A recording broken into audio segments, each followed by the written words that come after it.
Look at it. Klaus is back on the ground. Everything is finally all buttoned up. We got all of our lines ran. I think tucked them up pretty good.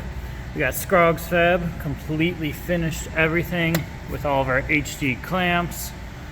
Turbo kit is completely done. He's on the ground. And now we gotta go do a test drive. I got a few packages I gotta drop off at some places.